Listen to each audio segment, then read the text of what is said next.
साथियों नमस्कार। विश्व गुरु का ज्ञान विश्व शांति अभियान चैनल में आप लोगों का स्वागत है।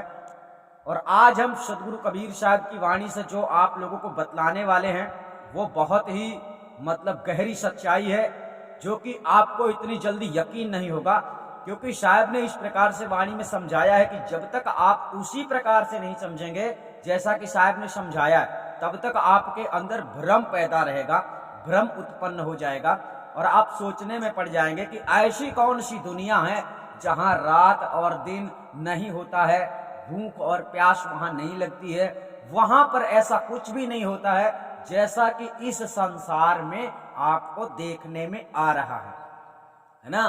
धूप छाया भी वहां नहीं है, भूख प्यास भी वहां नहीं है, रात दिन भी वहां नहीं है। वहां बहुत सारी चीजें यहाँ वहां नहीं है जहां की बात बतलाई जा रही है। अब चलिए वहां की बात को जानने वाला कौन होता है ये भी जान लेते हैं। वहां की बात को, उस देश की बात को वो जानता है जो उस देश में रहता है या फिर उस देश में रह के आया है ना। तो अब यहां पर समझने का विषय यह है कि समझाएगा वही जो समझता है, दिखाएगा वही जिसने देखा है।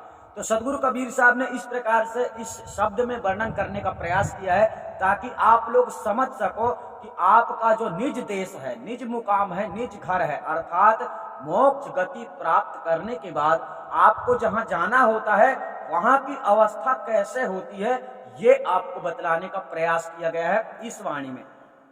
तो चलिए फटाफट जान लेते हैं साहिब की इस गहरी वाणी का रहस्य क्या है। साहिब की वाणी कहती है, कहोश देश की बतियां जहां नहीं होते दिने रतियां। चलिए ये सवाल किससे कौन कर रहा है? ये सवाल जो व्यक्ति नहीं जानता है वो व्यक्ति कर रहा है उससे जो व्यक्ति जानता है। ध्यान रखें। तो अभी संसार में उस दुनिया के बारे में जानने वाले होते कौन है? उस दुनिया के बारे में जानने वाले संत होते हैं, सच्चे सतगुरु होते हैं जो शिष्य को समझाते हैं। तो यहां पर शिष्य का सवाल है कि कहो उस देश की बतियां। इस वाणी का आशय इस प्रकार चल रहा है, कहो उस देश की बतियां जहां नहीं होत दिन रतियां। तो यहां पर संत समाज इसका जवाब देंगे और संत समाज इसको जानने वाले होते हैं, क्योंकि संत जो होते हैं आत्म परमात्मा स्वरूप ज्ञान के ज्ञाता होते हैं और उनकी स्थिति जो है तो परमात्मा में रहती है। अर्थात जो आत्मा, जैसे आपको आत्मा परमात्मा का स्वरूप ज्ञान नहीं है तो आप लोग नाना प्रकार की भ्रांतियों में उलझे रहते हैं, नाना प्रकार की भक्ति करते हैं, मंत्र जप करते हैं, योग साधना करते हैं और ऐसा करके आप मुक्ति प्राप्त करना चाहते हैं। तो शायद आप लोगों को संसार के लोगों ने उलझा दिया। तो साहब ने इस शब्द में जो बयान किया है, जो कुछ समझाया है, उसे समझने के बाद आपकी आंखें खुल जाएगी। तो मुक्ति के मार्ग में चलने वाले सर्वत्र जगत के लोगों को ये वाणी विस्तार पूर्वक समझ लेना है कि इस वाणी का आशय क्या है। वाणी कहना चाहती, पहले शब्द कहता है कहो उस देश की बतियां जहां नहीं होत दिन रतियां। अब जहां दिन रात्रि नहीं होती है वह देश कौन सा है? वह देश कौन सा है? अब यहां पर आपको थोड़ा यह भी समझ लेना है कि यहां पर वाणी के अनुसार आपको ऐसा समझ में आता होगा कि हम किसी अन्य देश के बारे में बात कर रहे हैं, जैसे हिंदुस्तान, पाकिस्तान, ऑस्ट्रेलिया, अमेरिका ना। इस प्रकार से आपको ऐसा लगता होगा कि ये किसी दूसरी दुनिया की बात हो रही है, जबकि ऐसा नहीं है। बात चल रही है परमात्म सत्ता की। अर्थात परमात्म सत्ता एक ऐसा स्थान है, परमात्म सत्ता एक ऐसी जगह है जिस जगह में आत्मा पहुंच जाए, आत्मा अपने उस स्थिति को धारण कर ले तो आत्मा उस देश में पहुंच गई माना जाता है। आप उस देश में कब पहुंचेंगे? जब आपकी अवस्था परमात्म सत्ता के स्वरूप में विलीन हो जाएगी, तब आप उसी अवस्था में पहुंच जाएंगे। आप उस देश में पहुंच चुके हैं। वो देश कहीं दूर नहीं है साथियों।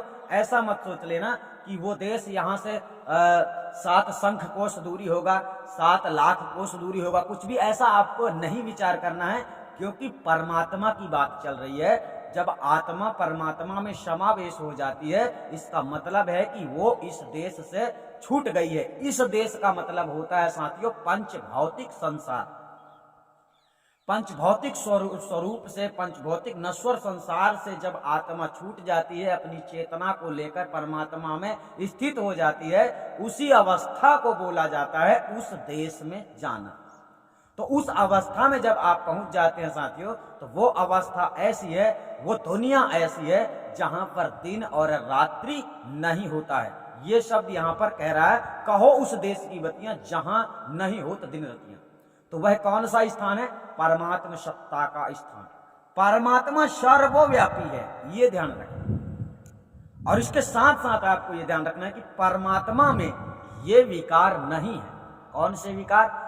जो विकार आत्मा में वर्तमान में चल रहे हैं। जैसे आपके अंदर कई प्रकार की विचारधाराएं चलती हैं, कुछ काम करने की इच्छाएं होती हैं, ये सब कुछ आप लोगों के अंदर जो वासनाएं प्रकट हो चुकी हैं, उन वासनाओं में आप लोग लिप्त हो। इसी कारण से आप लोग बारंबार संसार में आवागमन के चक्र में फंस रहे हो और दरअसल आपको सही रास्ता ना मिलने के कारण मुक्ति नहीं हो पा रही है।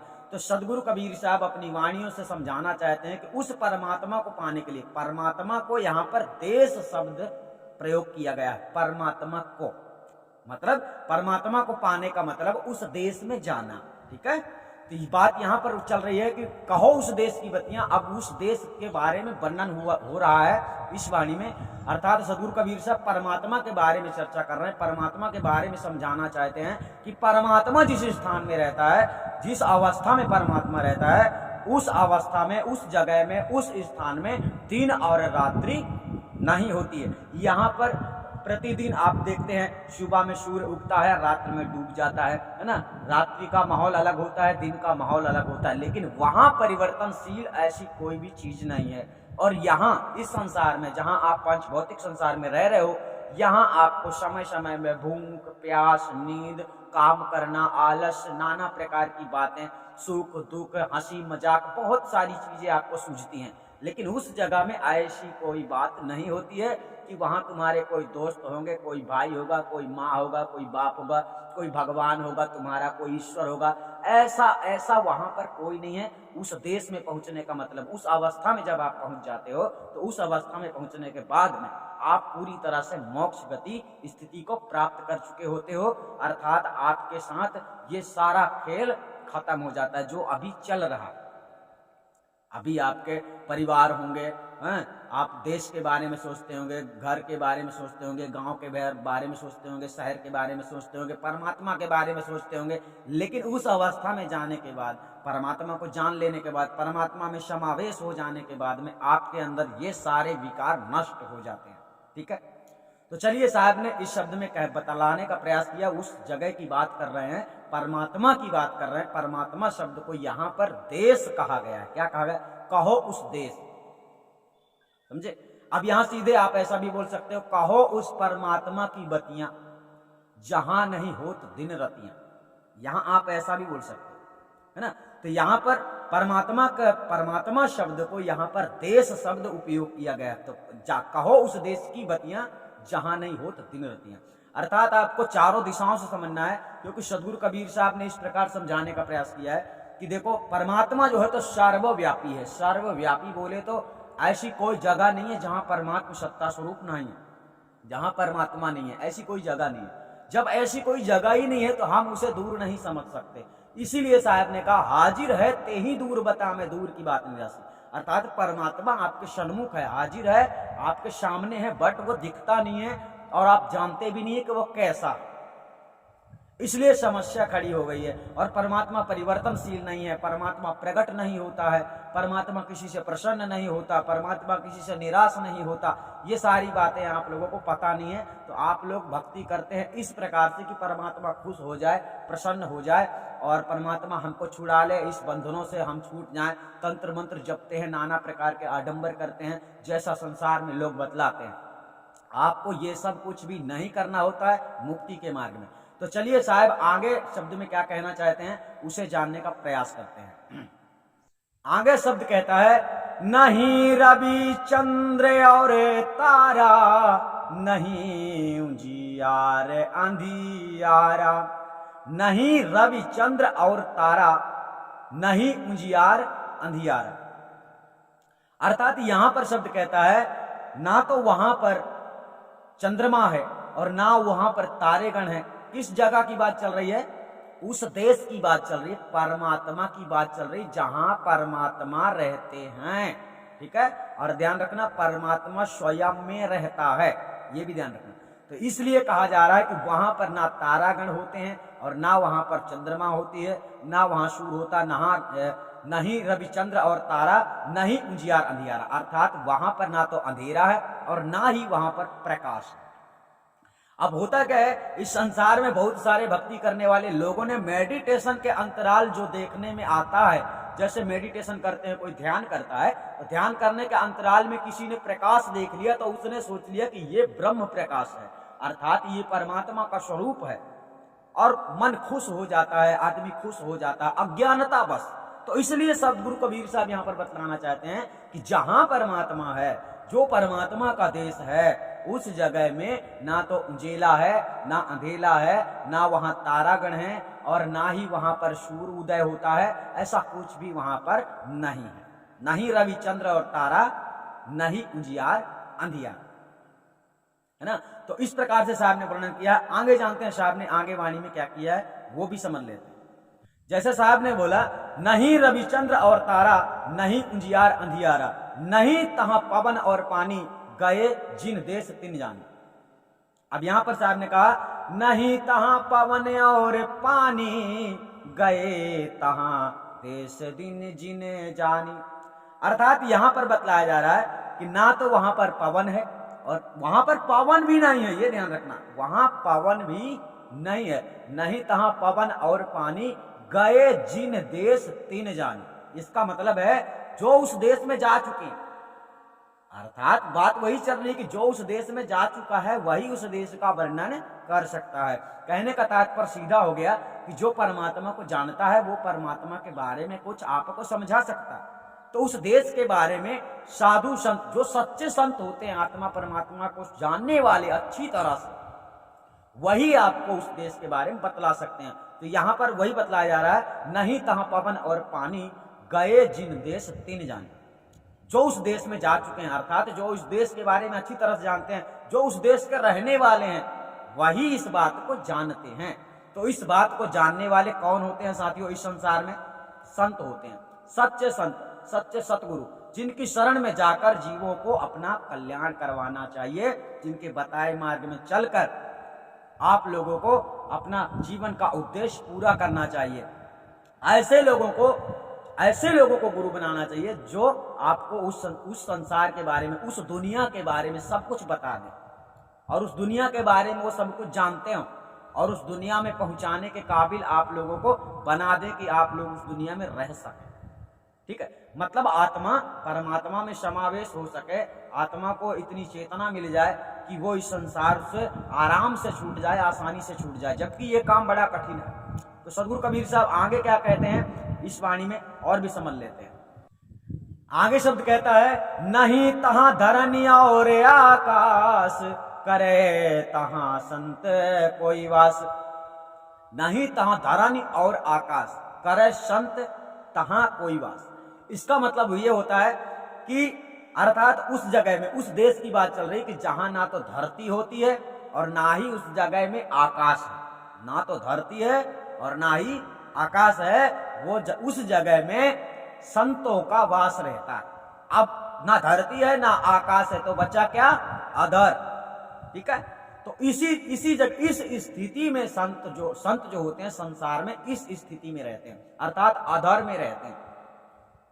अर्थात संतों की स्थिति परमात्मा में होती है, वो परमात्मा को अच्छी तरह से जानने वाले होते हैं, इसलिए संत समाज जो है उसमें अपनी स्थिति बनाए रखते हैं और इस संसार में विचरण करते हैं। अर्थात आपको यह समझ लेना चाहिए कि संत समाज इस संसार में आते हैं और रहते हैं, उसका मतलब है कि जीवों का कल्याण करने के लिए ही संतों का इस संसार में आना होता है।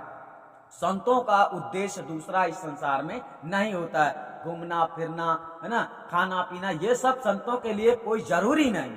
लेकिन अगर शरीर है तो संत हो चाहे महंत हो चाहे कोई भी हो, उसे भोजन पान जल पान सारी प्रक्रियाएं शरीर के अंतराल करनी पड़ेंगी। लेकिन संतों की सीमा होती है, वो अपनी सीमा को जानते हैं कि हमें कितना क्या करना उचित है और क्या करना उचित नहीं है। सो जो उचित है वो करते हैं। और आम आदमी तो जाने क्या क्या कर बैठता है, अपने स्वार्थ में पता नहीं क्या क्या करते हैं। इसीलिए सारे संसार में सभी लोग दुखी रहते हैं। अपने कर्तव्यों को ना जानते हुए जो लोग अपने कर्तव्यों को नहीं समझते हैं, वो अधिकतम दुष्कर्म करते हैं।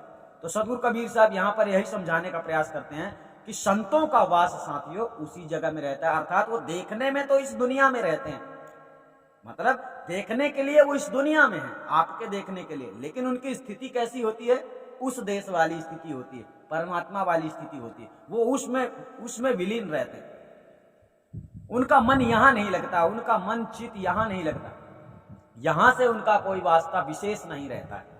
तो यहां उनके आने का, संतों के आने का एक ही मकसद होता है कि जीवों का कल्याण करने के लिए, सतमार्ग में चलाने के लिए, ताकि आप लोग सतमार्ग में चलें और उस ज्ञान को प्राप्त करें जिस ज्ञान को प्राप्त करने से आपकी मुक्ति हो सकती है, संभव है। और आपको पूरी तरह से ज्ञान से परिपूर्ण करके ही आप लोगों को अपने मंजिल को प्राप्त करना चाहिए। क्योंकि मंत्र जपने से, जप तप करने से किसी का कल्याण होने वाला नहीं है। तो आपको कर्तव्य करना हो, जैसा कर्तव्य आपको करना चाहिए वही कर्तव्य आपको करना होगा। मनमानी करके आप मुक्ति जतन, मतलब मुक्ति प्राप्त नहीं कर सकते। सदगुरु कबीर साहब का इस प्रकार संदेश है। तो चलिए, सदगुरु कबीर साहब ने यहाँ पर बताया, नहीं तहां धरणी और आकाश, तहां करे संत कोई वास। अर्थात उस जगह में संतों का वास रहता है। अब संत उस जगह के बारे में जानते हैं, उस जगह में वो रहते भी हैं। तो उस जगह में संत कैसे पहुंचे हैं, उसी तरह से आपको पहुंचना होगा। अपने मनमर्जी से नहीं पहुंच सकते। जैसा रास्ता होगा, रास्ते के हिसाब से ही चलोगे, बिना रास्ता के कैसे चलोगे। इस प्रकार से सत्य मार्ग में चलना थोड़ा कठिन हो जाता है। तो सदगुरु कबीर साहब ने आगे क्या समझाया वाणी में, वो भी जान लेते हैं। आगे शब्द कहता है, वहां गम काल की नाही, तहां नहीं धूप और छाई। शब्द कहता है वहां गम काल की नाही। गम का मतलब होता है यहाँ पर दुख, भय, डर। ठीक है, तो यहां पर शब्द बतलाया गया गम। देखो, जैसे किसी को दुख होता है वो गम ही है ना। कोई तकलीफ होती है, कोई समस्या होती है, कोई डर होता है, कुछ ऐसी बातों को गम बताया जाता है ना। गम में डूब जाना, विरह में, दुख में डूब जाना। तो सब साहब कहना चाहते हैं वहां गम काल की नाही, वहां नहीं धूप और छाई। अर्थात वहां धूप और जाला, जबकि वहां पर सूर्य ही उदय नहीं होता तो धूप छाया का सवाल ही नहीं है। लेकिन चलो वाणी कह रही तो समझना पड़ेगा। वहां गम काल की नहीं, इस बात को समझो। इस संसार में साथियों सर्वत्र जीव को मौत का भय रहता है, मृत्यु का डर लगा रहता है, दुख शरीर में व्याप्त रहता है। हर समय कोई ना कोई दुख मन विचलित कर देता है, कोई ना कोई दुख बना ही रहता है। इस संसार में पांच भौतिक नश्वर संसार, और आप पंच भौतिक शरीर से छूटकर अपनी चेतना को परमात्मा में जब समावेश कर लेते हैं, वो परमात्मा में समावेश हो जाती है, तो इन सारे विकारों से वो छूट जाती है। अर्थात उस जगह में जब आत्मा उसी स्थिति को प्राप्त कर लेती है, तब साथियों उसे काल का भय नहीं होता। यानी आपको, यानी आत्मा को, आपकी आत्मा फिर नश्वर संसार में नहीं आएगी, दूसरा शरीर धारण नहीं करेगी। जब आपकी आत्मा उस देश में, मतलब उस अवस्था में पहुंच जाएगी, तब उस अवस्था में पहुंचने में समय लगता है, इतना जल्दी कोई नहीं पहुंच सकता है। एक दिन का रास्ता नहीं है, एक घंटे का रास्ता नहीं। तो यहां पर समझने का प्रयास करना आप लोगों को, वहां गम काल की नहीं, अर्थात वहां काल किसी भी प्रकार से आपको परेशान नहीं कर सकता, पीड़ित नहीं कर सकता, तकलीफ नहीं दे सकता। और इस दुनिया में सब तकलीफ देने वाले हैं स्वार्थ में, अपने स्वार्थ में, और आप लोग परेशान रहेंगे जब तक समझेंगे नहीं। तो इस संसार को छोड़ने के लिए साहब का उपदेश है कि इस संसार को छोड़ना चाहते हो, इस दुख रूपी सागर से निकलना चाहते हो, तो मेरी बात को सुनो और स्वीकार करो और समझो, जैसा मैंने बताया है उसी मार्ग पे चलो। सदगुरु कबीर साहब का ये संदेश है। अभी संसार में क्या हुआ है कि वर्तमान में नाना प्रकार के ग्रंथ बनाए गए हैं, जिन ग्रंथों में मनगढ़ंत वाणियां हैं, जो कि लोगों ने अनुभव करके वाणियों की रचना की है, और मनमोहक वाणियों को तैयार करके लोगों ने जीवों को मोहित कर लिया है। और इसलिए आप लोगों को सत्य और असत्य का निवेरा करना नहीं आता है। वैसे भी आप लोगों को सत्य के बारे में पता नहीं है, तो सत्य का निवेरा करना आप लोगों के लिए बड़ा कठिन कार्य है। इसलिए सत्य की खोज करना, सत्य को समझना, सतगुरु को प्राप्त करना इतना आसान नहीं है। जैसे आप लोगों को बड़ी आसानी से हर जगह में गुरु मिल जाता है, तो गुरु का मिलना, सतगुरु का मिलना बड़ा दुर्लभ कार्य है साथियों। इतना आसानी से सतगुरु नहीं मिलता है ना। इसी प्रकार से सतगुरु कबीर साहब यहाँ पर समझाने का प्रयास करते हैं कि आप लोग भूले हुए हो, भटके हुए हो, तो आप लोग जाग जाओ, समझ जाओ, चेत जाओ और मान जाओ। अर्थात जो कि सतगुरु कबीर साहब समझाने का प्रयास करते हैं, उस बात को अगर आप समझ लेते हो तो वास्तव में आप मोक्ष गति प्राप्त कर सकते हो। तो साहब ने यहाँ पर बताया, वहां गम काल की नहीं, वहां नहीं धूप और छाया। अर्थात यहाँ पर मुख्य शब्द ये बताया जा रहा है कि वहां गम काल की नहीं। अब आप जब उस अवस्था में साथियों पहुंच जाते हैं, तब आपके अंदर से सारे विकार निकल जाते हैं, आपके अंतर्गत से सारे विकार निकल जाते हैं, आपके सारे पाप कट जाते हैं, आप आवागमन चक्र से छूट जाते हैं। फिर ब्रह्म निरंजन भी चाहे, जो इस दुनिया को चला रहा है, वो भी अगर चाहे तो आपको इस दुनिया में नहीं ला सकता। लेकिन अगर अब इस दुनिया का मतलब यही है कि दूसरा जन्म तुम्हें नहीं दे सकता। मतलब दूसरे जन्म का लेने का मतलब ही होता है आपको फिर से इसी दुनिया में 84 लक्ष योनियों में भटकाना, है ना। तो जब आपको दूसरा जन्म देता है, ये एक आत्मा की ये दुनिया है साथ, और ये दुनिया छूट जाती है, ये दुनिया उजड़ जाती है, और इस दुनिया में आप लोग रहकर उस दुनिया के बारे में जान सकते हैं, उस दुनिया में पहुंच भी सकते हैं। उस दुनिया की मतलब हो गया परमात्मा वाला देश, यानी परमात्मा को आप जान सकते हैं। तो जब परमात्मा को आप जान लेंगे, परमात्मा को प्राप्त कर लेंगे, परमात्मा में विलीन हो जाएंगे, तो अब आप नश्वर संसार से छूट जाएंगे, आप जन्म मृत्यु के चक्र से हमेशा के लिए छूट जाएंगे। और अभी क्या है, इस संसार में जड़ माइक चमत्कारों में आप लोग उलझे रहेंगे। जो भी संसार में भौतिक चीजें आप लोगों को दिख रही हैं, बंगला है, गाड़ी है ना, बड़ी बड़ी चीजें आप लोग देखते हैं, जो सब कुछ नश्वर है। अर्थात आप ही नश्वर संसार में रह रहे हो, आपका ये शरीर ही नश्वर है, तो जो आप देख रहे हो वो तो नश्वर ही है। तो इस ऐसे मोह माया में नहीं पड़े रहना चाहिए, नहीं उलझे रहना चाहिए, क्योंकि ये आगे आपके लिए दुखदाई है। मान लीजिए आप मनुष्य का शरीर वर्तमान में धारण किए हुए हो, आपको मिला है परमात्मा की कृपा से, तो आप लोगों को चाहिए कि भक्ति के मार्ग में कदम बढ़ाएं और भक्ति करें और परमात्मा को प्राप्त करें, परमात्मा को जानने का प्रयास करें। परमात्मा को पूर्ण प्राप्ति के लिए आप लोगों को पूरा प्रयास करना चाहिए, पूरा प्रयास, थोड़ा नहीं। अधूरे मन से परमात्मा को प्राप्त नहीं किया जा सकता, अधूरे मन से उस देश में पहुंचना मुश्किल है, नामुमकिन है। पूरी लगन होनी चाहिए, पूरी लगन होगी तभी आप उस काबिलियत में पहुंचेंगे और सच्चे सतगुरु को खोजोगे, तभी आपका ये काम पूरा हो। ठीक है, तो सच्चे सतगुरु आप लोगों को आदि अनादि मुक्ति पंथ में मिलेंगे, ये भी ध्यान रखें। आगे चलते हैं, साहब ने आगे शब्द में क्या कहा वो भी समझ लेते हैं। आगे शब्द कहता है, न योगी योग से ध्यावे, न तपसी तन को जरे बावे। शब्द कहता है ना योगी योग से ध्यावे, ना तपसी तन को जरवावे। अब यहां आगे शब्द कहता है, सहज में ध्यान से पावे, सुरति का खेल जहीं आवे। अब यहां पर पहले ये समझना, पहले शब्द को समझना फिर दूसरे शब्द को समझना, क्योंकि यहां पर ध्यान शब्द आ रहा है ना, तो हम आपको बतलाएंगे वो कौन सा ध्यान। ठीक है, आगे शब्द कहता है, ना योगी योग से ध्यावे, ना तपसी तन को जरवावे। योगी का मतलब यही, यहां पर भक्तों के लिए, भक्तों को यहां पर योगी बताया गया है। जैसे भक्त आत्मा हो, कोई भक्ति करने वाला है, उसे योगी बताया जा रहा है। और यहां पर जो योग शब्द आ रहा है, ना योगी योग से ध्यावे, है ना, तो एक योगी शब्द जो आ रहा है, ये योगी शब्द आपके लिए, जो भक्ति मार्ग में उतर पड़ा है, भक्ति करने में चल पड़ता है, उसको यहाँ पर योगी बोला जाता है। और जो कोई व्यक्ति भक्ति में ध्यान करता है, उसी शब्द को यहाँ पर योग बतलाया जा रहा है। क्या बतलाया जा रहा है? योग। तो यहां पर साहब ने क्या बताया, ना योगी योग से ध्यावे, मतलब योग से इस प्रकार ध्यान में बैठना और परमात्मा का चिंतन करना, आराधना करना, स्तुति करना, प्रार्थना करना, ये सब क्या है? साहब कह रहे हैं वहां पर जाने के लिए, वहां पर पहुंचने के लिए ऐसा कुछ भी नहीं करना पड़ता है ना। दूसरी बात, वहां ऐसा कुछ है ही नहीं, तो जो सब कुछ ये सब यहां चल रहा है, ना योगी योग से ध्यावे, न तपसी तन को जरवावे। अब यहाँ पर यहाँ के लोगों की बात चल रही है कि उस देश में जाने के लिए, उस परमात्मा को जानने के लिए ये सब नहीं किया जाता है।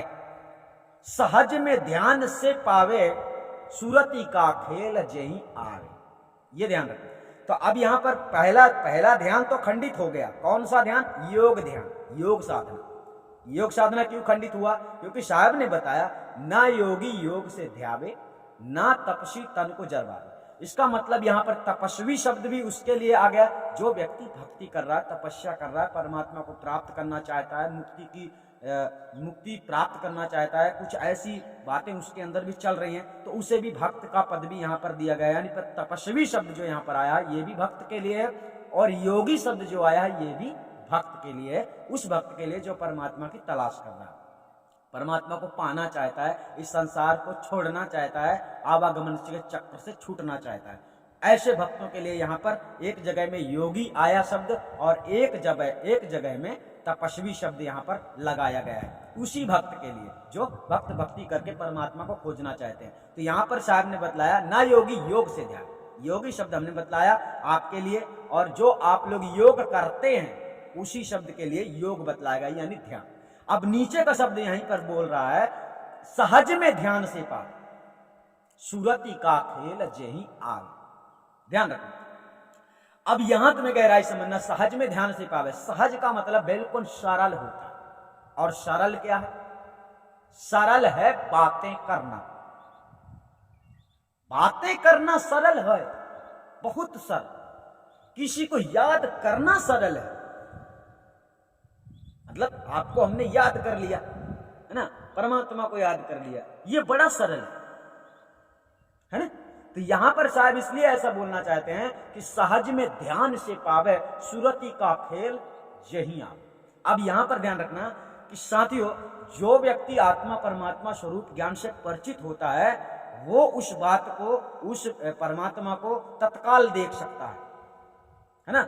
अपनी सुरति को इस संसार से हटाकर उस परमात्मा में लगा दिया, सहज मतलब याद किया परमात्मा को, तत्काल परमात्मा में उसकी छवि बिखर गई, यानी परमात्मा की छवि उसको दिखाई देने लगी। ऐसा ध्यान साहब बतला रहे हैं, सहज में ध्यान से, ये सहज ध्यान है, मतलब हमने याद किया वो हज। अरे परमात्मा तो सदैव है, हर जगह है, अंदर है, बाहर है, हर समय है, तो उसके लिए कठिन ध्यान साधना करने की आवश्यकता नहीं है। सहज में ध्यान से पावे, सुरति का खेल जही आवे। अब सुरति का खेल साथियों ये भी थोड़ा निराला है। निराला इसलिए है क्योंकि जब आपको गुरु से ज्ञान प्राप्त होता है तब आपको आत्मा परमात्मा का स्वरूप ज्ञान प्राप्त होता है। अब उसे समझने में, पूरी तरह से पहचानने में बड़ा टाइम लग जाता है, ठीक है, बहुत टाइम लगता है उसको समझने में, जानने में, परखने में पूरी तरह से। मतलब इशारे के अनुसार आप समझ लेंगे, पहचान लेंगे, तत्काल में पहचान लेंगे, लेकिन उस तरह से आप तत्काल में पूरी तरह से नहीं पहचान पाएंगे जिस प्रकार की स्थिति संतों की रहती है।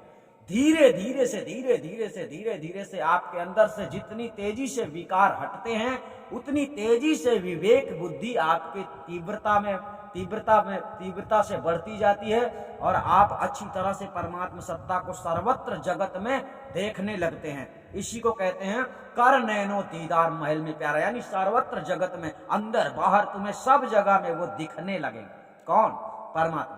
तो जब आपको वो सर्वत्र दिखने लगेगा, इसका मतलब हो गया कि आप सुरति का खेल खेलना जानने लगे हो।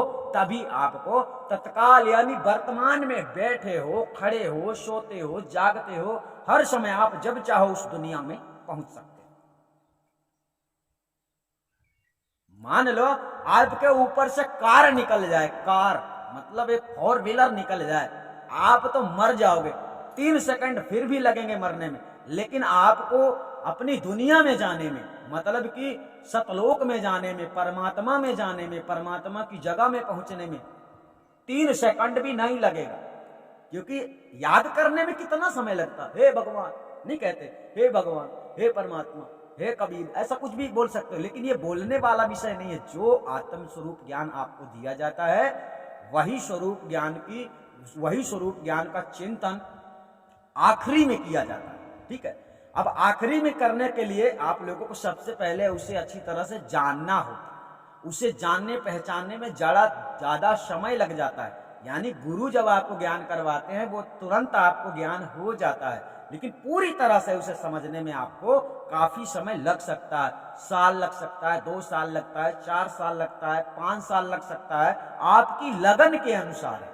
आपकी लगन तेज है तो आप उसे 2 महीने में भी पहचान सकते हैं। और उसके लिए आपको ध्यान साधना नहीं करना, केवल याद करना है। और याद वो करना है कि गुरु ने हमें क्या लखाया था, गुरु ने हमें क्या लखाया था। तो जो ज्ञान आपको गुरु देता है उसी पर चिंतन करना होता है। ऐसे ही बैठे बैठे ध्यान नहीं करना, ऐसे ही बैठे बैठे उसके बारे में विचार करना, चिंतन करना, समझना, परखना, विवेक करना, विवेचन करना उसके बारे में जो ज्ञान आपको गुरु देता है। तो गुरु से आपको जो ज्ञान चाहिए वो ज्ञान अक्षर वाला मंत्र नहीं है साथियों, वो ज्ञान है आत्मा परमात्मा का स्वरूप ज्ञान।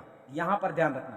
तो साहब ने इस शब्द में कहा, सहज में ध्यान से पावे सुरति का खेल जेहि आवे। सुरति का खेल खेलने में ज्यादा समय लग जाता है, लग सकता, आपकी लगन के अनुसार है। लगन बनावटी नहीं होती है, प्रेम बनावटी नहीं होता है।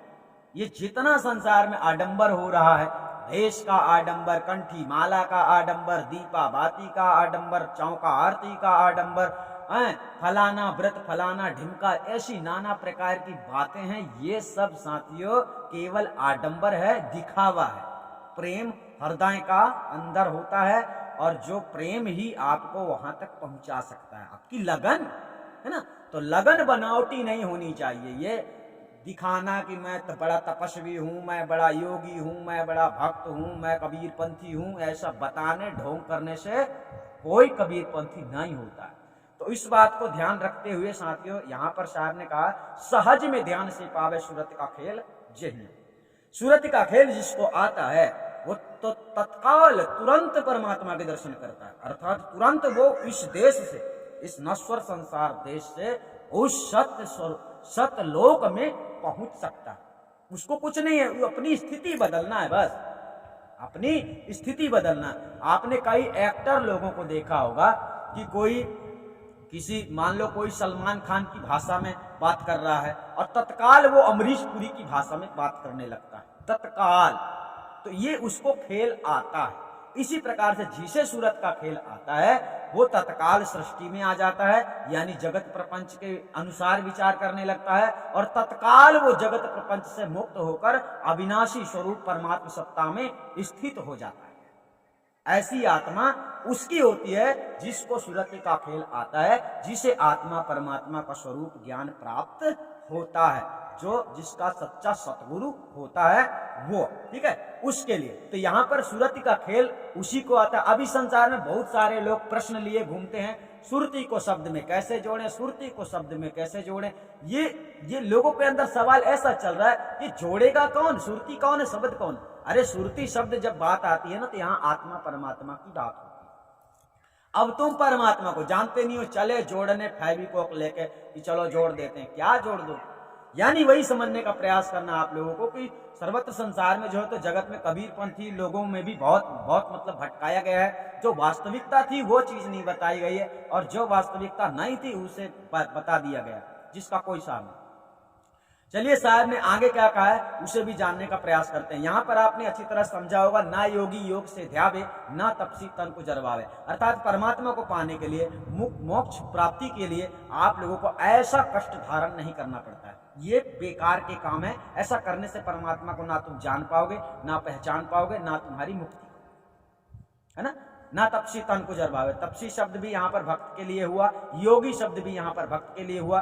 जो ध्यान करता है यहाँ पर उसको भी भक्त कहा गया है। अर्थात सहज में ध्यान से पावे, कौन पावे, भक्त। कोई भक्त जो सच्चा सतगुरु का शिष्य होगा, जिसे सच्चा सतगुरु से ज्ञान प्राप्त हो गया होगा आत्मा परमात्मा स्वरूप का, वो सहज में ध्यान से उसे प्राप्त कर सकता है, जान सकता है, देख सकता है निरंतर, है ना। वो दूर नहीं है, वो तुम्हें अंदर भी दिखाई देगा, बाहर भी दिखाई देगा। ऐसा तब होगा जब वो आपको जब उसके बारे में आप जान लोगे, पहचान लोगे उसको तब। और जब तक नहीं जानोगे तब तक बस सोचते ही रहोगे, और सोचते ही सोचते सोचते ही सोचते अनुभव करते करते करते करते मर जाओगे, और जीवन का कल्याण नहीं होगा, उद्देश्य से भटक जाओ।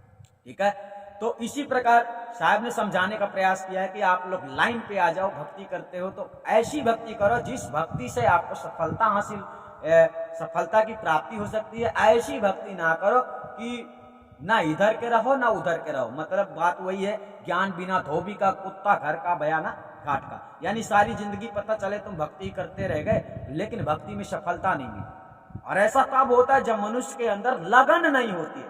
अगर आपकी लगन है तो तुम आज भी तेजी से सर्च करोगे, तेजी से खोजोगे कि मुझे जल्दी से जल्दी ये मंजिल प्राप्त हो जाए, मुझे इस मंजिल को प्राप्त करना। आप अभी से प्रयास कर देंगे। लेकिन उनकी लगन कमजोर होती है, जो सोचते हैं कल कर लेंगे, फिर कर लेंगे, देखा जाएगा जो होगा। ऐसे लोग अभी देखना है, अभी काम करने से पता चलता है कि हमारा परिणाम क्या मिलने वाला है अभी। यानी अगर हम इस वर्ष काम करें, हमको 10 वर्ष के बाद कोई हमारी सैलरी देगा तो वो किस काम आएगा? तब तक तो हम भूखे मर जाएंगे।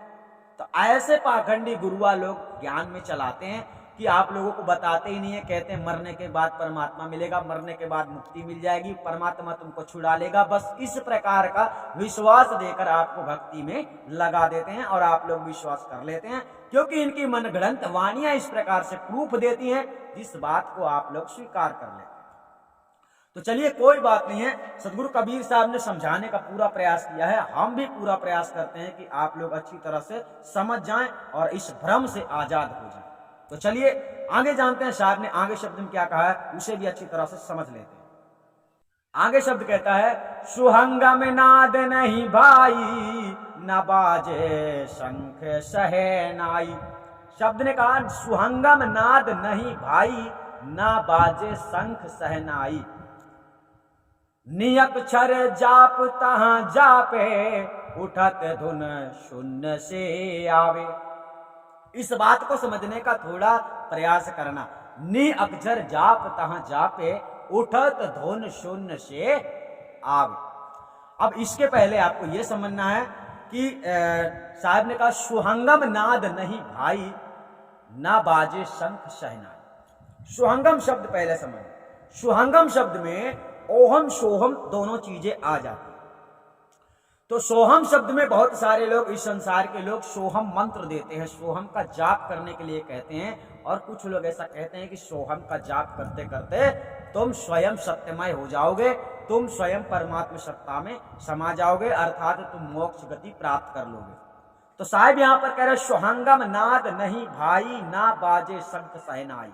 उस जगह में जिस जगह की बात चल रही है, परमात्मा की स्थिति के बारे में, परमात्मा के देश के बारे में, यानी जहां परमात्मा रहता है, जहां पर आपको जाना। तो यहां पर सोहंगम, सोहंगम शब्द से ओहम सोहम दोनों को यहां पर खंडित किया जा रहा है। ठीक है ना। यहां पर अगर केवल सोहम होता तो यहां पर सोहम शब्द लगाया जाता, लेकिन सोहंगम शब्द लगाया गया है, इसलिए यहां पर दोनों शब्द आ जाते हैं, ओहम और सोहम। तो सोहम, ओहम सोहम का साहब ने यहां पर खंडन किया। सोहंगम नाद नहीं भाई, नाद का मतलब होता है आवाज, ये ध्यान रखें। सोहंगम नाद नहीं भाई, यहां पर इंकार कर रहे हैं शायद कि सोहंगम नाद नहीं भाई, ना बाजे शंख सहनाई। कहां?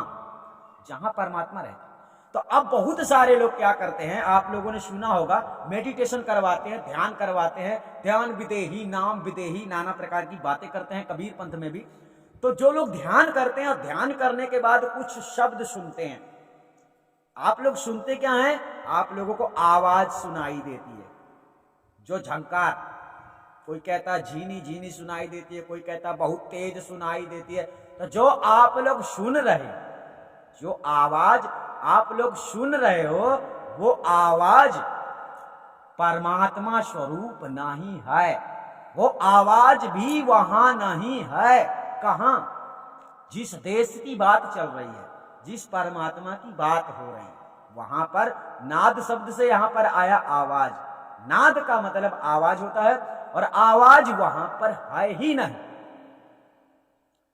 वहां कोई आवाज नहीं है, कोई भी आवाज वहां नहीं है। ये ध्यान रखने का आप लोगों को प्रयास करना है, ठीक है। साहब ने शब्द में क्या कहा, नी अक्षर जाप तहां जापे, उठत धुन शून्य से आवे, है ना। सबसे पहले शब्द आया सुहंगम नाद नहीं भाई। नाद का मतलब समझ लो आवाज। अब आवाज जो है वहां है ही नहीं। अब बहुत सारे लोग ध्यान करके आवाज सुनते हैं। बहुत सारे लोगों ने ऐसा समझाया है कि वो शब्द की धुन सुनना है, तो वो धुन आपके समझ में नहीं आता है कि आप धुन सुन रहे हो, वो आवाज सुन रहे हो। जब तक आप खपड़िया में ध्यान लगा के बैठते हो तब तक आपको सुनने को मिलता है। खपड़िया से ध्यान गया फिर सुनाई नहीं देता, परिवर्तनशील हो जाता है ना। देखो खपड़िया में आप ध्यान लगाओगे तो पता चलेगा, आप सुन सन्नाटे में बैठोगे जहां कोई नहीं होगा, एकांत में बैठोगे तो आपको वही वही सुनाई देगा, वही वही सुनाई देगा, वही वही सुनाई देगा। लेकिन आप जब ध्यान से छूटते हो तब वो परिवर्तन हो जाता है। अब बहुत सारे लोगों का तो ध्यान करते करते शरीर सुन्न हो जाता है, जिससे उनको 24 घंटा वही वही आवाज सुनाई देती है, जिससे उनको लगता है मैं तो परमात्मा में समावेश हो गया, मेरे को तो शब्द सुनाई देने लगा। तो जो शब्द आपको सुनाई दे रहा है वो शब्द परमात्मा स्वरूप नहीं है, परमात्मा की दुनिया नहीं है, ये जानना है। उस देश की बात यहां पर साहब कह रहे जहां स्वांगम नाद नहीं भाई, न बाजे शंख सहनाई, उस जगह में ऐसा कुछ भी नहीं होता है। समझने का प्रयास करोगे, क्योंकि सदगुरु कबीर साहब के द्वारा बताई गई जो भक्ति है वो साथियों कुछ अलग है। और संसार में जो लोग बतला रहे हैं, कबीर पंथ में भी बहुत सारी नौटंकी चल रही है, बहुत सारे लोग झूठ बोल रहे हैं सरासर, यानी मनगढ़ंत वाणियों को लेकर। मनगढ़ंत वाणियां हम इसलिए कह रहे हैं कि वाणियां इन लोगों ने नहीं बनाई होगी, दूसरे ने बनाई होगी। जैसे मान लो गरीबदास ने बनाया हो वाणी को, है ना, गरीबदास ने लिखी हो, या फिर नानक जी ने लिखी हो, है ना, या फिर रविदास ने लिखी हो। जितने संत हैं इन सभी संतों की वाणी अगर सदगुरु कबीर साहब की वाणी को काटती है तो समझ लेना इन्हें ज्ञान नहीं था, इन लोगों को ज्ञान लिखने का अधिकार ही नहीं था। लेकिन बात वही कि मान बढ़ाई के चक्कर में साले बड़े बड़े मतलब इस संसार में विद्वान हुए हैं कि मान बढ़ाई के चक्कर में ना जाने कितना अट्ट सट्ट लिखकर चले गए। उसी अट्ट सट्ट में सारी दुनिया फंसी हुई है ना। सारी दुनिया कोई सोचती है मैं तो हिंदू हूं, मैं मुस्लिम, मैं सिख, मैं ईसाई, इस प्रकार से मनुष्य को विभाजित करके निकल लिए साले लोगों ने। और वर्तमान में हो क्या रहा है, संसार के लोग परेशान, उनको पता ही नहीं चलता कि भक्ति करना क्या। अगर पहले से पता होता कि भक्ति करना इतना कठिन है तो लोग आज आसान समझते उसे। लेकिन आज वर्तमान में आपको बतलाया जा रहा है, आदि अनादि मुक्ति पंथ से बतलाया जा रहा है कि भक्ति करना कितना कठिन है, तब आप लोगों को समझ में आ रहा है। तो इस प्रकार से ऐसी वास्तविकता को किसी ने बयान ही नहीं किया, वास्तविकता को जाना नहीं तो बयान कैसे करेंगे। तो साहब ने यहां पर समझाने का प्रयास किया, सुहंगम नाद नहीं भाई, ना बाजे शंख शहनाई, उस जगह का विषय है। अगर ध्यान में बैठने वाला व्यक्ति, अभी साहब ने ऊपर की वाणी में, ऊपर के शब्द में ध्यान को खंडित कर ही दिया है, हमने आपको बताया, लेकिन नीचे भी अच्छे से समझ लो कि जब आप कुछ भी सुनते हैं, साहब ने यहां पर सारी चीजों को खंडित कर दिया। स्वांगम नाद नहीं भाई, ना बाजे शंख शहनाई, अर्थात आप बीड़ा बजाते हो, सितार बजाते हो, ढोल बजाते हो, उसकी आवाज आप सुनते हो ना, तो उस आवाज को नाद कहा जाता है। क्या कहा जाता है? नाद, ठीक है।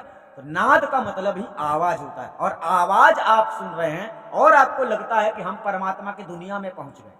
बहुत सारे लोग अपने आप को ध्यान करते हैं, मेडिटेशन करते हैं, और वो ऐसा सोच रहे हैं कि हम सूरत को शब्द में लगा रहे हैं, और मतलब शब्द सुनाई दे रहा है, आवाज आ रही है, तो उन्हें ऐसा लगता है कि हम परमात्मा की दुनिया में हैं। ये आपके अंदर की बहुत बड़ी गलतफहमी है। कोई भी व्यक्ति अगर ध्यान करके शब्दों को सुन रहा है, या फिर ज्योति प्रकाश देख रहा है, किसी प्रकार का प्रकाश देख रहा है, या फिर अनंत दुनिया, नाना प्रकार की चीजें देख रहा है, नाना प्रकार के दृश्य देख रहा है, तो आपको यह समझना है कि आप माइक चमत्कारों में फंसे हुए हो, आप छूटे नहीं हुए हो, और ऐसा छूट भी नहीं सकते।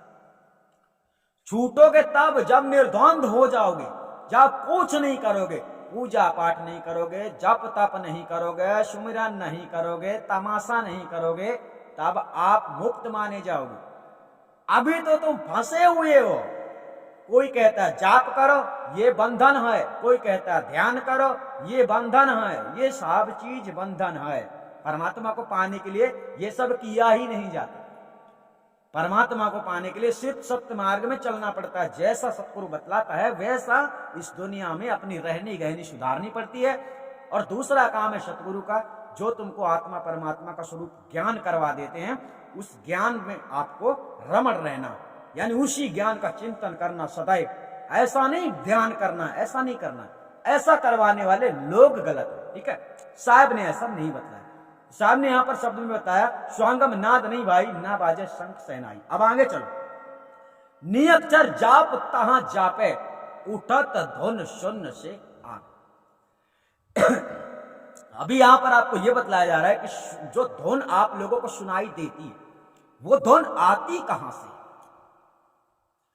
वो धुन जो आप लोगों को सुनाई देती है, वो धुन विराट शून्य से प्रकट होकर आती है। कहां से? विराट शून्य से, विराट शून्य की स्थिति से प्रकट होकर आती है। और जो उसे प्रकट करने वाला है वो है नी अक्षर। ध्यान रखना, वो कौन है? नी अक्षर। नी अक्षर जाप तहां जापे, उठत धुन शून्य से आवे। ध्यान से समझना, जो आप लोग सुन रहे हैं वो धुन जो है शून्य से उठकर आ रही है। और तुम्हें सदगुरु कबीर साहब ने क्या ज्ञान दिया है? संसार के लोगों को सदगुरु कबीर साहब ने क्या ज्ञान दिया है? शून्य वाला धुन नहीं दिया है कि तुम उस धुन को सुनो। उन्होंने नी अक्षर स्वरूप ज्ञान दिया। और नी अक्षर का जाप नहीं करना होता है। नी अक्षर स्वयं से वहां पर निरंतर है, सदैव है। नी अक्षर महाचेतन सत्य पुरुष परमात्मा को कहा जाता है। नी अक्षर जाप तहां जापे, अर्थात स्वयं से, वो स्वयं से चलता है, उसे कोई चलाने वाला नहीं है। यहां पर मतलब उससे होने वाली जो प्रक्रिया है वो स्वयं से है। लेकिन जो शब्द, जो धुन आप लोगों को सुनने में आते हैं, जो आप लोग सुन लेते हैं, उसको जो है तो साहब ने यहां पर बताया उठत धुन शून्य से आ। जो शब्द आप लोग सुनते हैं, जो जैसे ध्यान करने वाला व्यक्ति ध्यान करता है, वो शब्द कहां से आ रहा है? वो शून्य से आ रहा है। तो यहां पर सबसे पहले शब्द बतलाएगा नी अक्षर जाप तहां जापे। और साहब ने जो ज्ञान दिया है वो क्या है? साहब ने जो ज्ञान दिया है नी अक्षर, बिना अक्षर का शब्द, बिना अक्षर का शब्द जो कि लिखने पढ़ने बोलने में नहीं आता है, ऐसा शब्द साहब ने दिया। शब्द स्वरूप है परमात्मा, शब्द नहीं है परमात्मा। ये ध्यान रखना है आप लोगों को, ठीक है ना? क्योंकि अगर शब्द परमात्मा होता ना तो बड़ा आसान हो जाता। शब्द स्वरूप है परमात्मा, इसे समझना बड़ा कठिन है।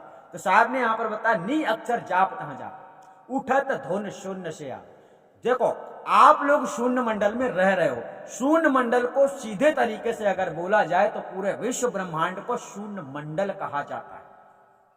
पूरे विश्व ब्रह्मांड एक ब्रह्मांड, और उसके अंतर्गत नाना प्रकार की चीजें, अनंत चीजें, मतलब गिनती ही नहीं है क्या क्या है इस विश्व ब्रह्मांड के अंदर, है ना? तो एक विश्व ब्रह्मांड को ही पूरा शून्य सम्राट कहा जाता है, शून्य। और उठत धुन शून्य से आवे, अर्थात शून्य के अंदर ही वो शब्द है जिस शब्द को आप लोग सुन सकते हैं, सुन लेते हैं, समझ रहे हो? लेकिन जो परमात्म स्वरूप सत्ता रूपी शब्द है, वो शब्द बिना गुरु के कोई भी नहीं प्राप्त कर सकता, नहीं जान सकता। शंका यहां है, मुसीबत यहां है, प्रॉब्लम यहां है। तो साहब ने बताया नी अक्षर जाप तहां जापे, उठत धुन शून्य से आवे। नी अक्षर का जाप नहीं करना होता है, ये ध्यान रखना, ठीक है?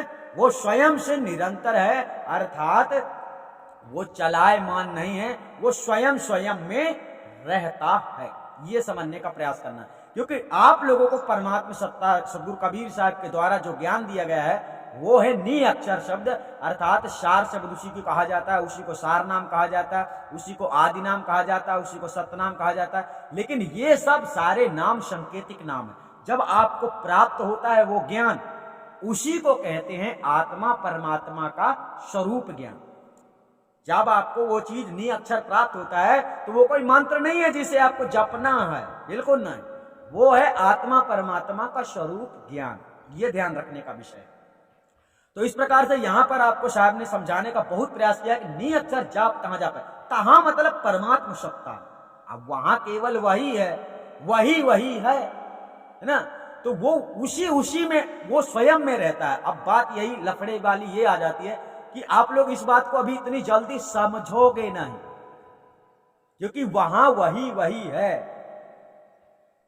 वहां दूसरा कोई है ही नहीं, है ना। तो वहां जब वही वो किसका जाप करता है? यहां पर साहब ये कह रहे हैं, कहना चाहते हैं कि उसी में अनंत आत्माएं विद्यमान हैं, उसी में नि अक्षर स्वरूप में। और आप लोगों का नि अक्षर स्वरूप ही आप लोगों का स्वरूप है, असली स्वरूप। तो आत्माओं को कोई उत्पन्न नहीं करता। आत्मा किसी का, आत्मा जो है किसी को मतलब आत्मा जो है किसी का जाप नहीं करती है, ये ध्यान रखें। आत्मा किसी का जाप नहीं करती है। आत्मा स्वयं से इच्छानुसार उत्पन्न होती है और आत्मा स्वयं से इच्छानुसार अपने परमात्मा सत्ता में विलीन हो जाती है। परंतु ऐसा तब होता है जब आप कर्तव्य करते हैं। आपकी इच्छा जब आगे बढ़ेगी, जब आज साहब ने बताया जाकी सूरत लगी है जहावा, कहाँ कबीर से पहुंचे तहावा। अर्थात आपकी इच्छा जब होगी कि मुझे भक्ति करना है, मुझे परमात्मा में जाना, तभी आप जा पाओगे। और इस संसार में हर चीज को प्राप्त करने का एक कर्म प्रधान किया गया है कि आपको क्या करना है, क्या प्राप्त करना है, तो क्या करना है ना, एक रास्ता दिया गया। तो सतगुरु कबीर साहब ने आत्माओं को इच्छानुसार उसी जगह में, उसी स्थिति को प्राप्त करने के लिए जो कर्म करना जरूरी है, उसी प्रकार का मार्ग दिया है, उसी प्रकार के रास्ते में चलाया है, ताकि आप वहां जाना चाहो, आपकी इच्छा हो तो आप जा सकते। ठीक है। तो यहां पर शब्द कहता है नि अक्षर जाप तहां जापे उठत धुन शून्य से आवे। आगे चलते हैं, साहब ने आगे शब्द में क्या कहा उसे भी अच्छी तरह से जान लेते हैं। आगे शब्द कहता है मंदिर में दीप बहुबारी नयन भई है अंधियारी। अर्थात इसका मतलब ये हो गया मंदिर में दीप बहुबारी। इसका तात्पर्य ये होता है साथियों, मंदिर में अब वैसे ज्यादातर देखो संसार में लोग मंदिर मस्जिद बनवा कर ही जाते हैं और मंदिर मस्जिदों में दीपक लगाते हैं, नाना प्रकार की भक्ति करते हैं परमात्मा को प्राप्त करने के लिए। तो ये मतलब आप लोगों को समझा रहे हैं कि आप इन आडंबरों से दूर रहो, अर्थात ऐसा करने से आपको ज्ञान नहीं प्राप्त होगा। यहां पर बताया गया नयन भई अंधियारी, अर्थात आप ऐसा करते करते बचपन से बूढ़े हो जाओगे, आपको परमात्मा का ज्ञान नहीं होगा, मुक्ति प्राप्ति नहीं होगी। ऐसा करते रहने से तो मंदिरों में दीप जलाना, तीर्थों में जाना, है ना, नाना प्रकार के कर्म कांडों में फंसे रहना, क्रियाकर्म करते रहना, प्राणायाम करते रहना, ध्यान योग साधना करते रहना, इस प्रकार की बातें, ऐसा सब कुछ करते रहने से आप लोगों का मुक्ति वाला कार्य पूरा नहीं होता है। इसलिए साहब यहाँ पर शब्द में कहते हैं मंदिर में दीप बहुबारी नयन भई है अंधियारी, अर्थात आपको ज्ञान नहीं हुआ, इतना सब कुछ करते करते जिंदगी की शाम हो गई, जिंदगी में बुढ़ापा आ गया, जिंदगी में अंधेरा छा गया, है ना।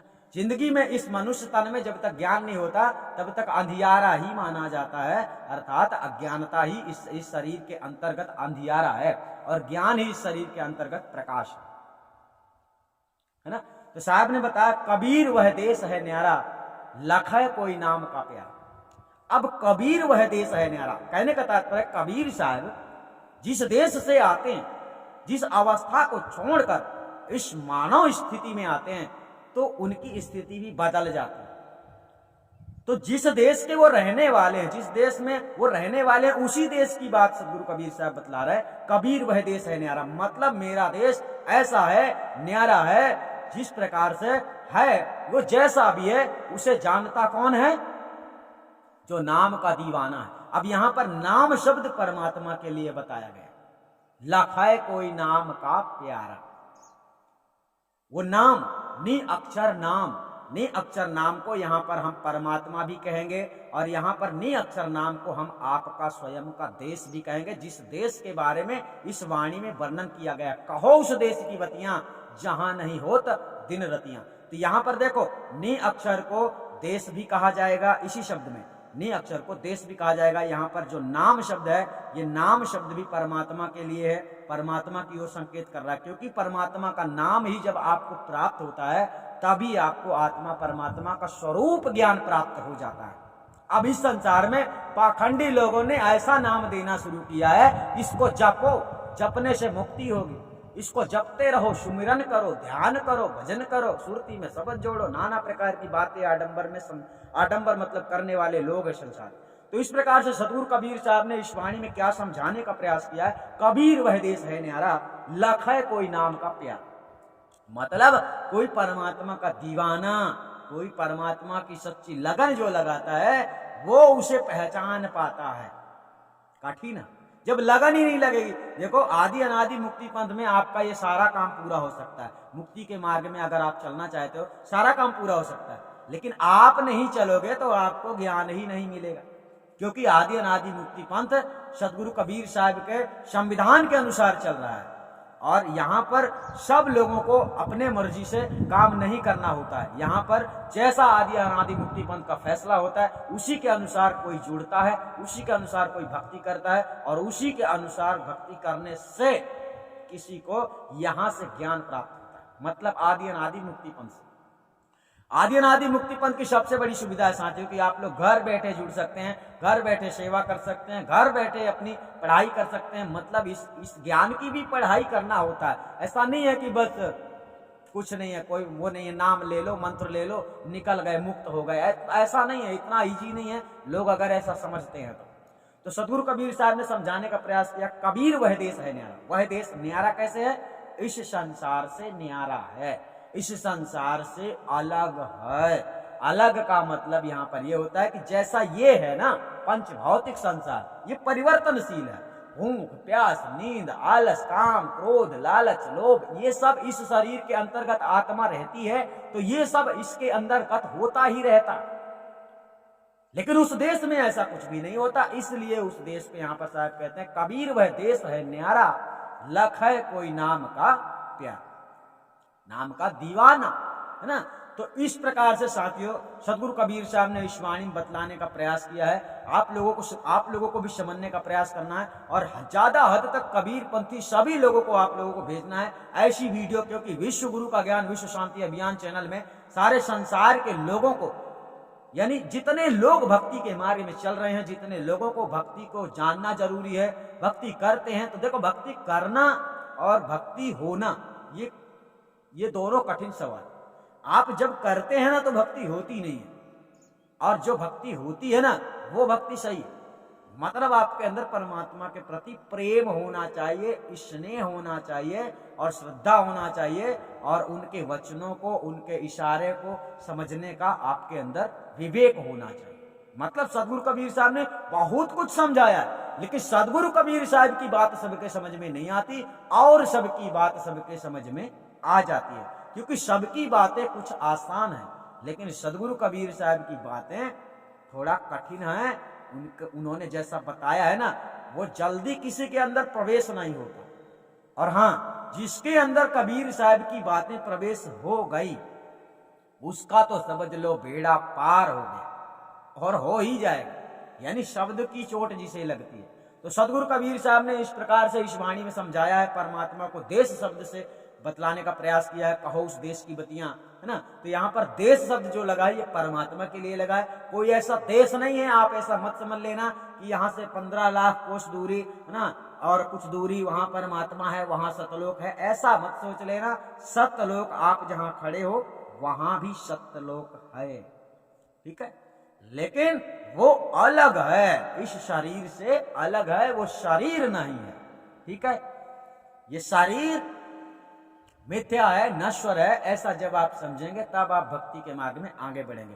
तो वीडियो को आप लोग ज्यादा से ज्यादा शेयर करें, ताकि सारी दुनिया के लोगों को अच्छी तरह से पता चले परमात्मा के बारे में सच्चाई क्या है, हकीकत क्या है, और खुद भी आप समझने का प्रयास करें कि कौन सी बात कितना सही है, ठीक है। क्योंकि इस वाणी में आप लोगों को, इस चैनल में जो भी ज्ञान दिया जाता है, इस चैनल में जो भी आपको ज्ञान मिलेगा वो सभी ज्ञान यानी सदगुरु कबीर साहब की वाणियों के अनुसार प्रैक्टिकल प्रूफ तौर में दिया जा रहा है। यानी ये समझाया जो जा रहा है ये प्रैक्टिकल प्रूफ के तरह में समझाया जा रहा है। लेकिन ऐसा आपको अनुभव तब होगा जब आपको आत्मा परमात्मा का स्वरूप ज्ञान हो जाएगा।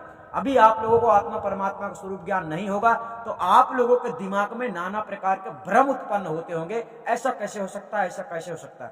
तो बात वही है कि जो जानता है वही वास्तविकता को बयां कर सकता है। तो आप लोग समझ गए होंगे। तब तक के लिए साथियों नमस्कार। आप सभी लोग अपना ध्यान रखेंगे और वीडियो को ज्यादा से ज्यादा शेयर करें ताकि बेकार की भक्ति करने वाले भक्ति को छोड़कर अपने घर द्वार को संभालें और भक्ति करने वाले भक्ति के रास्ते को अच्छी तरह से समझने का प्रयास करें और भक्ति में कामयाबी हासिल करने का प्रयास करें। नहीं तो दीपा धूपा करते करते आडंबरों में फंसे रहने से टाइम भी की बर्बादी होगी, जीवन की बर्बादी होगी, मूल पूंजी की भी बर्बादी हो जाएगी। यानी बात वही, जाका गुरु है आंधरा चेला कहा करा। अगर आपको परमात्मा मिल गया है, आत्मा परमात्मा का ज्ञान हो गया है, तो आप निश्चित रूप से ना तो ध्यान करोगे, ना तो पूजा करोगे, ना तो पाठ करोगे, ना तो कुछ करोगे। जब आपको आत्मा परमात्मा का स्वरूप ज्ञान अच्छी तरह से हो जाएगा, ऐसा आप तब नहीं करोगे। तब आप लोगों को सतनाम बोलने की जरूरत नहीं पड़ेगी, बंदी छोड़ बोलने की जरूरत नहीं पड़ेगी, साहेब जी बोलने की जरूरत नहीं पड़ेगी। ये सब बोलने की आवश्यकता फिर नहीं होती है, जिसे आत्मा परमात्मा का स्वरूप ज्ञान हो जाता है। और जिसे नहीं होता वो सारी जिंदगी हे परमात्मा, हे भगवान, हे ईश्वर, हे अल्लाह, हे रब, हे खुदा, हे गॉड, वो ऐसे ही करते करते मर जाता है। उसे किसी के दर्शन नहीं होते, उसे मालूम नहीं पड़ता। तो चलिए इसी प्रकार से सत्संग को खत्म करते हैं और आपके समझ में आ गया होगा। हम आपको फिर मिलेंगे दूसरी अच्छी और बहुत सुंदर वाणी के साथ, ताकि आप लोग गहराई से उसे समझ सके। वीडियो को ज्यादा से ज्यादा शेयर करें ताकि सब लोग जाग सके, समझ सके और चेत सके। और अपने जीवन का कल्याण करने के लिए आप लोगों को आदि अनादि मुक्ति पद में जुड़ना चाहिए, ताकि आप लोगों को आने वाले भविष्य में आत्मा परमात्मा का स्वरूप ज्ञान प्राप्त हो जाए और आप लोग भी उस अवस्था को प्राप्त कर लो जिस अवस्था को प्राप्त करने के बाद मनुष्य आवागमन से छूट जाता है। साथियों नमस्कार, तब तक ले धन्यवाद।